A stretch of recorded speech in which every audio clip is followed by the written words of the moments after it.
Lagi na lang problema ng maraming tao, walang pera o kulang ang pera.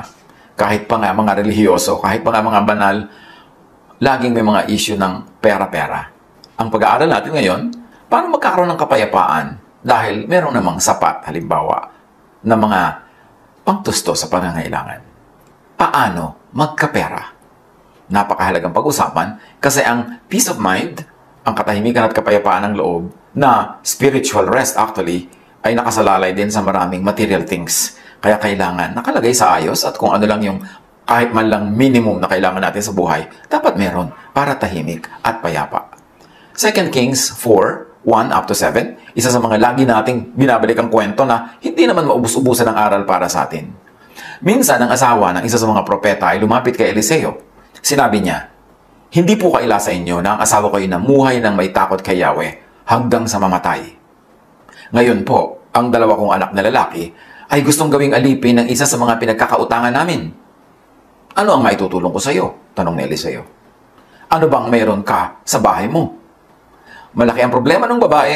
May utang na iniwan ng kanyang namatay na asawa na propeta pa man din.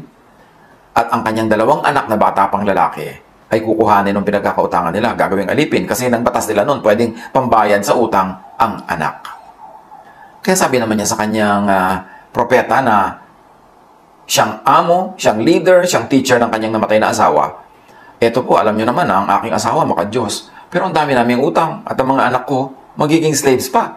So, nagpapatulong siya actually. So, sabi ni Eliseo, "Ano bang maitutulong ko sa iyo? At kasunod nun, ano ba ang meron ka sa bahay mo?" Kasi baka biglang isingit ng babae, "Ano po bang meron kayo sa bahay niyo? Kailangan ko yun." So, sinabi agad ng propeta, "Ano bang maitutulong ko sa iyo? Ano ba ang meron ka sa sarili mong pamamahay?"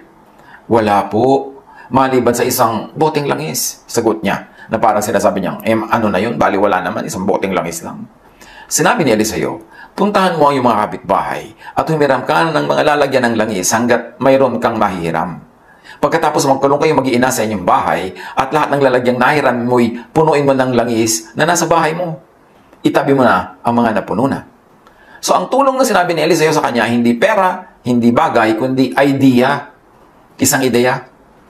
At sabi niya, "Ito yung ideya na itutulong ko sa iyo. Hindi ko pera, kundi ano bang meron ka sa bahay mo at itong gagawin mo.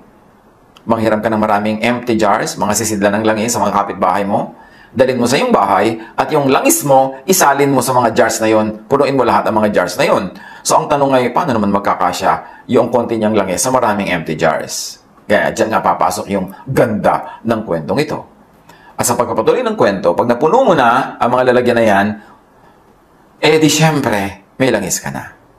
Umuwi na nga ang babae at pagdating sa bahay, ay nagkulog silang mag-iina. At isa-isang pinuno ng langis ang mga lalagyan habang ang mga ito'y dinadala sa kanya ng kanyang mga anak.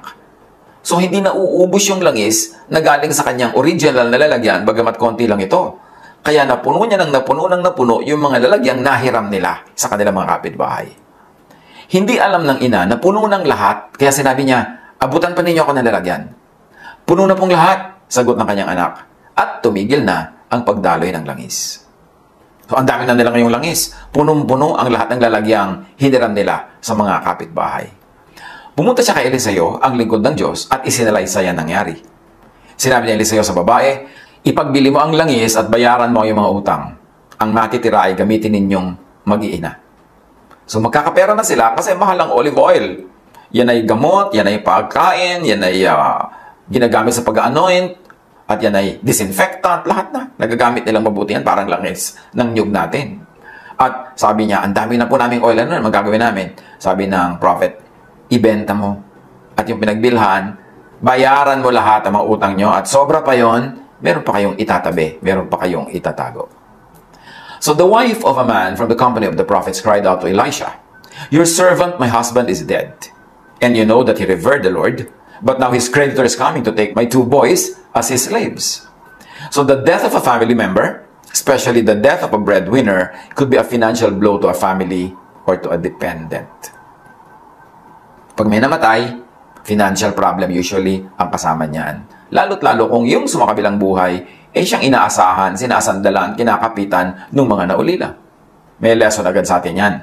Do your best to not depend on someone else, on only one person or a supporter. hanggat kaya, habang kaya. Huwag umasa sa iba.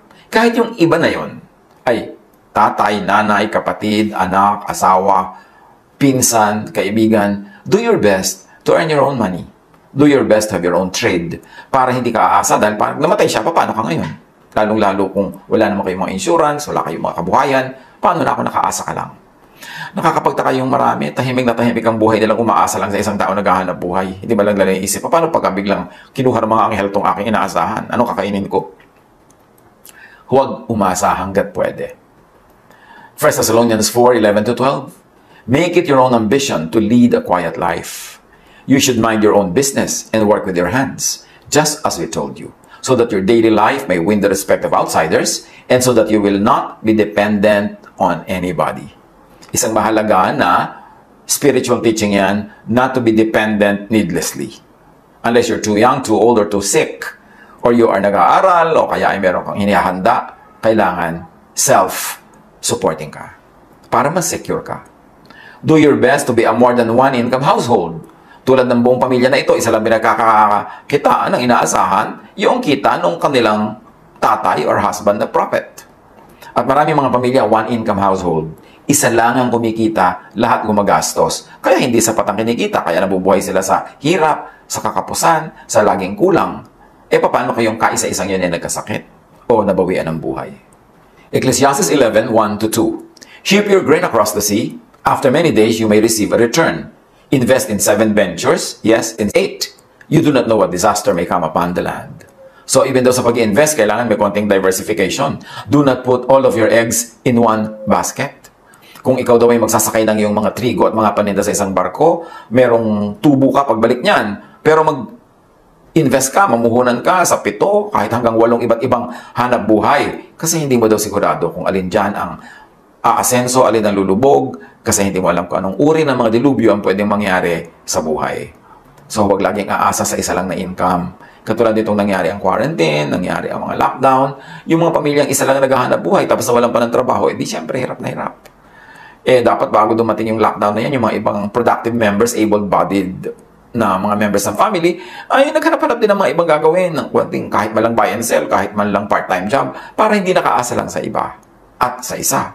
At yung may mga pamilya naman, ang negosyo nila, halimbawa, ay naipasara dahil nga sa pangangailangan ng quarantine, lahat ng pera nila, lahat ng negosyo nila nandoon, di biglang wala silang income kahit ano. Kaya maganda yung iba-ibang members ng family, iba-ibang hanap buhay, hindi puro pare-pareho ng profesyon. Kasi yung profesyon na yun, pagka inabutan ng isang dilubyo, kahit malang seasonal, di lahat sila ngayon nakatunganga. Kailangan may diversification, iba-iba, hindi lahat, iisa lang ang ginagawa. At kung nangangailangan tayo, may lesson agad yung kwento, seek help from a righteous person. Doon siya nagtanong sa propeta, hindi siya pumunta sa nagpa 5-6, sa sobrang nagpapautang, hindi siya nagpunta sa pwede sila magipit, dahil lalo silang lulubog. Seek help from someone who will lead you to look into your own resources and to help yourself. Kaya sabi ng propeta, what do you have in your house? Hindi sinabi ng propetang, may kamag-anak ka bang may pera? Utangan mo. May kapitbahay ka bang may pera? Yun ang lapitan mo. No, ang sabi ng propeta, anong meron ka?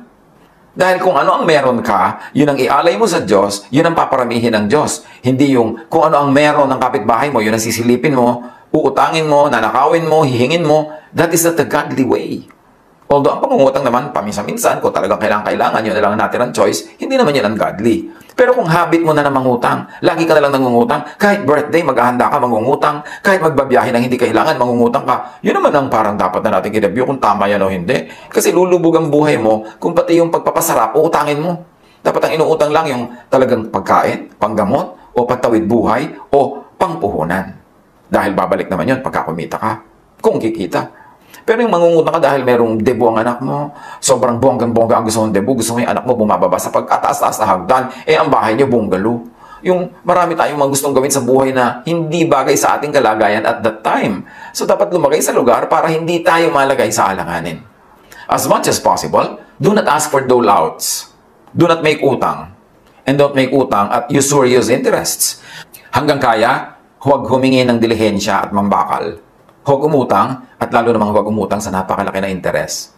Kasi yung pautang na napakalaki na interes, parang nalulunod ka Kumuha ka ng mahahawakan, pero yung mahahawakan mo na yun, maya-maya yun na rin ang napakabigat na siyang lalo magpapalubog sa'yo. Acts 20:35, you yourselves know that these hands of mine have supplied my own needs and the needs of my companions. Sabi ni Paul, marunong ako maghanap buhay, hindi ako umasa sa iba. Gumawa ako ng paraan.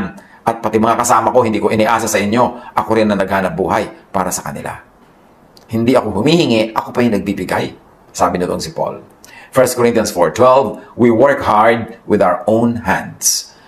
Kailangan hindi hands ng iba yung nagwo-work for you unless empleyado mo sila at sinusweldohan o may sakit ka, tinaalagaan ka nila. Habakkuk 2:7, will not your creditors suddenly arise? Will they not wake up and make you tremble? Then you will become their prey. Nakakatakot daw yung pinagkakautangan dahil maya-maya, ikaw na ang kanilang nilalapa at wala kang kalaban-laban, wala kang magagawa kasi lubog ka sa utang.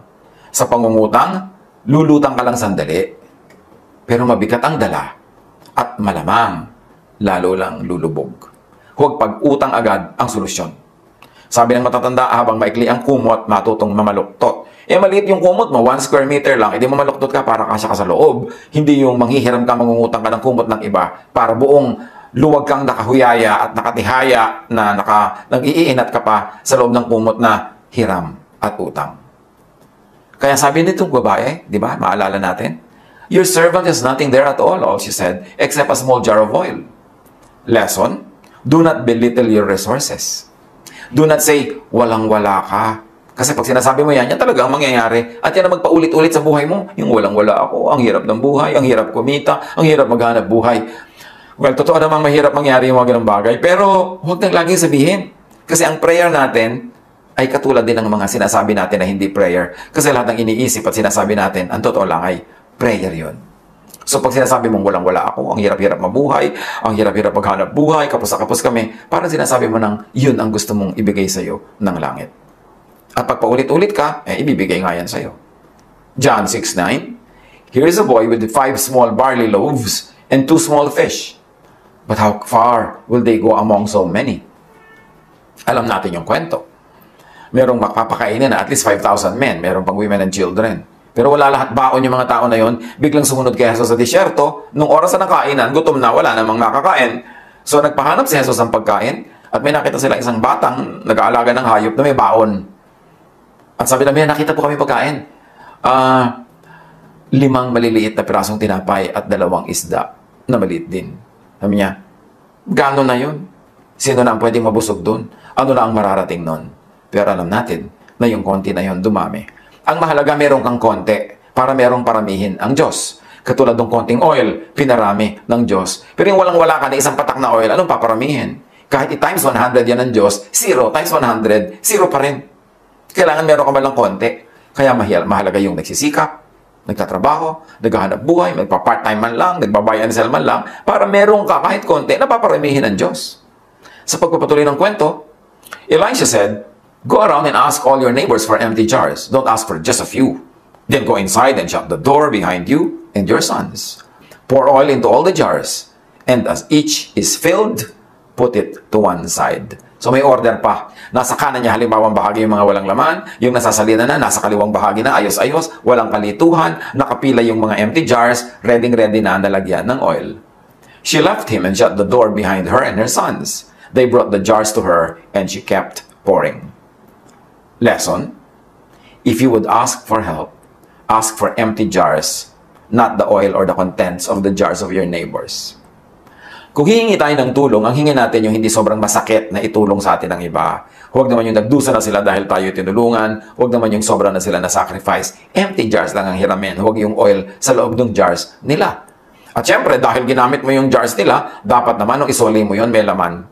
Matapos mong ibenta yung iba sa ibang tao, nung isoli mo dapat yung jars, may laman. Ganun ang nagsosole ng mga blessing. May sukli. Ganun ang paraan na patuloy na binebless ng langit. If you would ask for help, ask for what is easy for people to give, to lend, para sila magpahiram. Hindi yung napakahirap ng hinihingi mo, halos hingin mo na ang buo nilang kaluluwa at katawan, mahirap kang matulungan pagka ganun. Kaya tiyakin din natin na Tayo naman may mga little of this, little of that, little of this, little of that. Para pag humingi tayo sa kapwa o humiram tayo, konti na lang yung kailangan at konti na lang yung kulang. Hindi yung mula 0 hanggang 20, hihiramin mo lahat dahil wala ka nga. Kaya mahalaga sa tao, pag good ang days, pag healthy, pag may pagkakataon, kumita. Para kung kailangan mo ng kung ano man, manghihiram ka o mangungutang o hihingi sa kapwa, konti na lang kasi meron ka namang meron na natira sa sarili mo sa pagsisikap mo. At mahalaga, tulad ng nakita natin sa kwento, involve your family. Involve the stakeholders in problem solving, in production. Hindi sinabi ng babae na, bata pa po ang mga anak ko, baby pa, hindi ko pa sila mauutusan, hindi pa siya pwedeng tumulong sa akin. Tulad ng ginagawa ng maraming pamilya ngayon, sobrang mga baby ng mga anak. Tuloy yung mga anak, wala man lang silang alam na trabaho, wala silang alam na hanap buhay, walang skill, walang marketable skills, walang useful skills. So paano na pag namatay yung ganong tatay? Ano yung kakain ng alikabok? Dahil walang alam na gawin. Sa pagpapatuloy ng kwento, when all the jars were full, she said to her son, bring me another one. But he replied, there is not a jar left. Then the oil stopped flowing. O mahalagang lesson, maximize your resources, maximize your effort. Dapat nung oras ng panghihiram, todo-todong effort na sila sa panghihiram. Kasi nung nagsimula ng dumaloy ang langis, hindi na yung titigil hanggang hindi ubos yung lalagyan. Napuno lahat ang empty jars.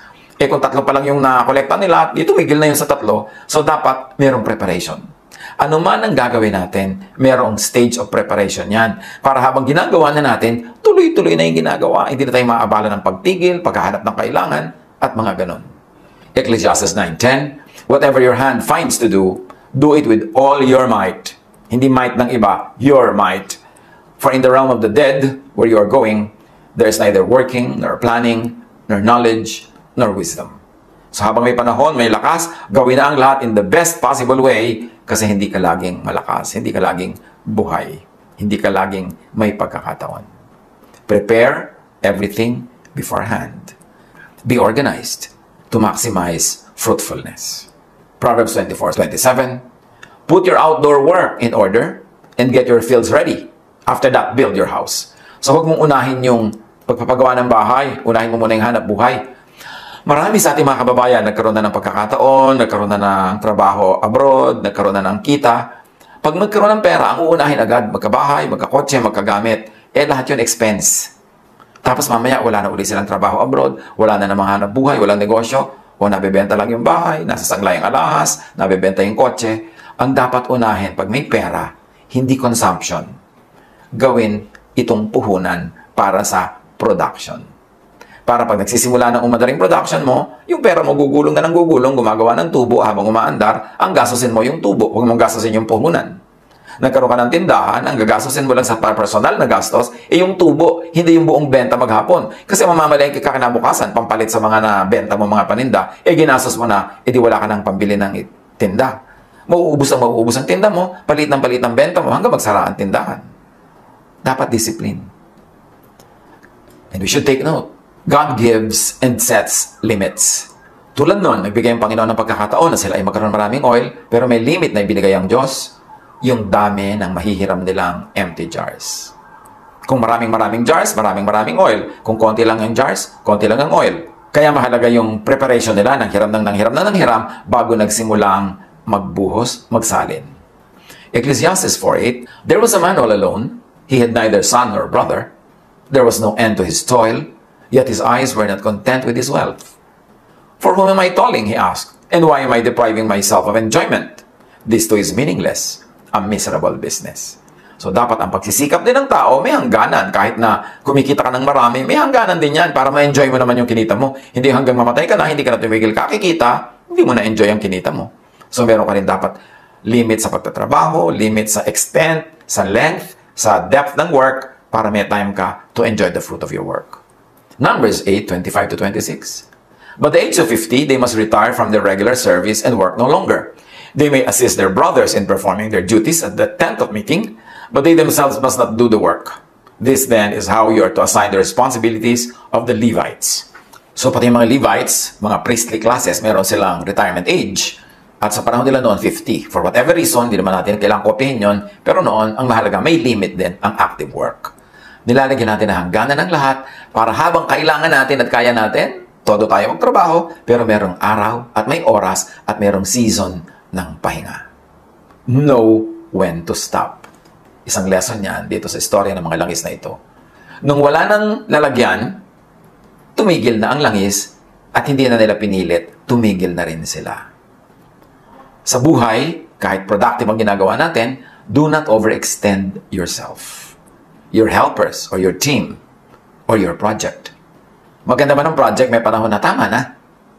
Kahit ang ganda-ganda ng kita mo abroad, may panahon na tama na, uwi na. Kahit na napakarami mo pang bunga na pwedeng magawa, tama na, mag-enjoy ka naman o magpahinga ka naman. Do not be greedy.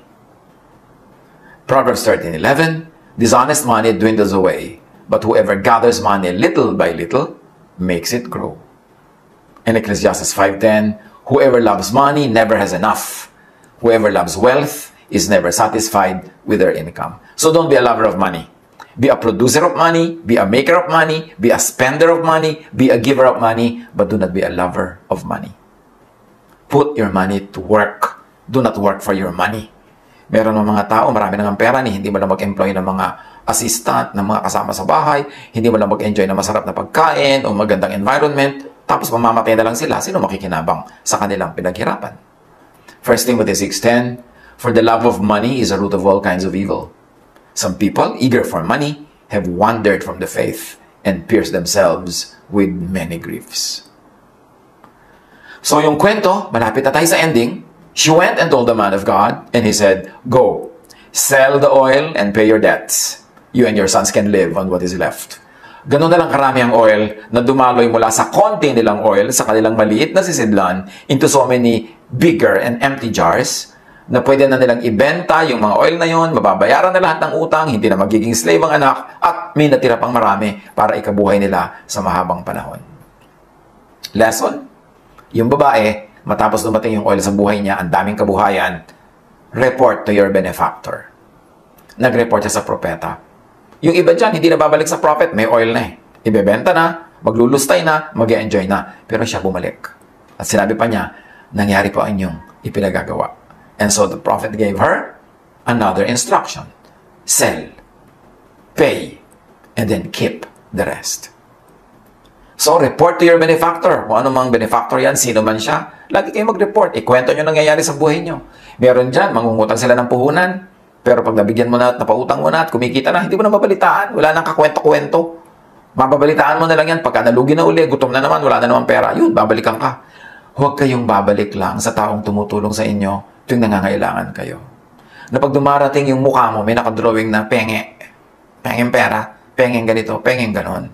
Dapat dumarating ka naman doon sa nagpapahiram sa'yo, nagbibigay sa'yo, tumutulong sa'yo, na ang nakadrawing sa iyong mukha ay thank you. O heto ang sukli. Dinalang kita ng oil. Dinalang kita ng regalo. Salamat sa pagtulong mo. Hindi yung laging tuwing darating tayo pag lang mukhang Biyernes Santo yung mukha mo dahil meron kang pangangailangan. Pero pag mukhang Pasko, wala, hindi ka makita. Solo mo lang yung saya. Pagdusa, nandun ka na naman sa taong tumutulong sa'yo. Kakasawaan ka niyan, and later on, wala ka nang mahihinging tulong kahit kailangan mo pa.